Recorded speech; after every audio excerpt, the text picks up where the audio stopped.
El filtro burbuja nos encierra, nos aísla y, lo peor, nos hace pensar que nuestra verdad es la única y verdadera. Hay que salir de este filtro, pero ¿cómo?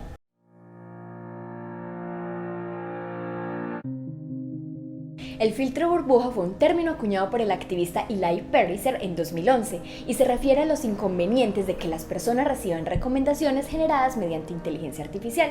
En un primer momento, esta herramienta se usó para reforzar la personalización del contenido que se consumía a través de los algoritmos, pero luego se volvió muy problemático porque esta selección podía derivar en una especie de endogamia, es decir, donde todos los resultados que consumíamos fueran afines. Antes que nada, hay que hacer énfasis en algo, y es entender que el filtro burbuja no es más que un reflejo de las posturas y del paradigma que el individuo tiene. Eso se genera debido a las incidencias en la búsqueda de temas, lugares y personas que realiza la persona que usa las herramientas digitales, y donde precisamente la inteligencia artificial se encarga de reforzar esos patrones. Para salir de este filtro y obtener un panorama mucho más amplio, incluso real, del mundo en que vivimos, más allá de trucos o tips, se debe tener la conciencia de que las cosas son mucho más amplias y complejas de lo que apenas se tiene en la cabeza.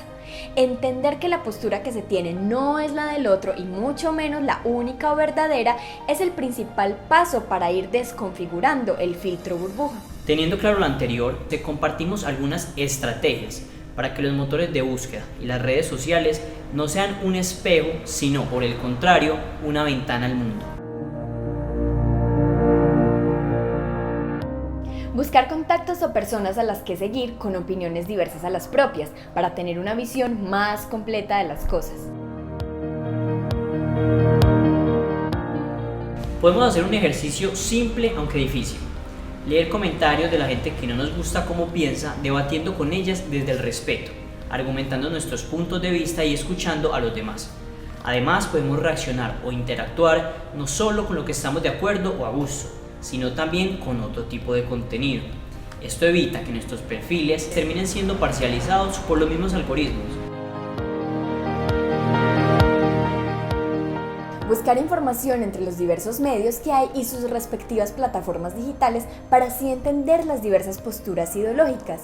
Esto se hace relevante cuando se entiende que todas las empresas de comunicación tienen intereses políticos puntuales o pertenecen a grandes grupos económicos.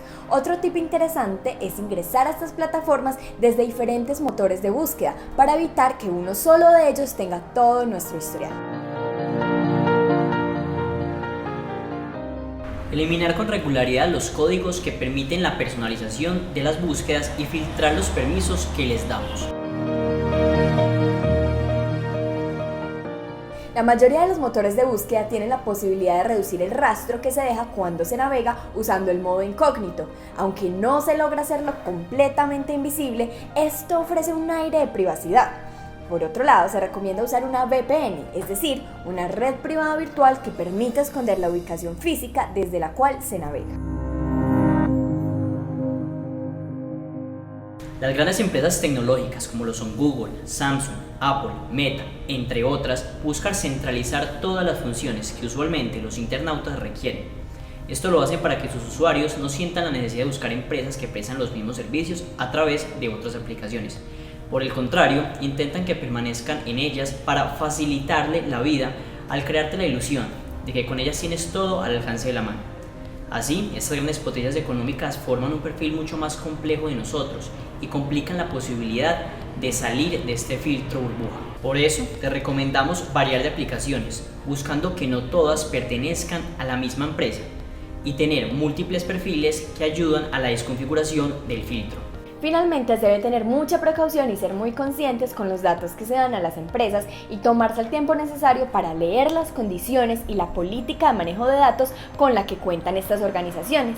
Esta recomendación exige más por parte de los usuarios, al punto de reflexionar detenidamente el valor que cada uno siente que tiene su propia información. Todos estos pasos pueden ser útiles para salir de este filtro polarizador, pero nada de eso va a servir de algo si no se tiene una disposición real para escuchar discursos distintos al propio y estar, dado el caso, dispuestos a aceptarlos.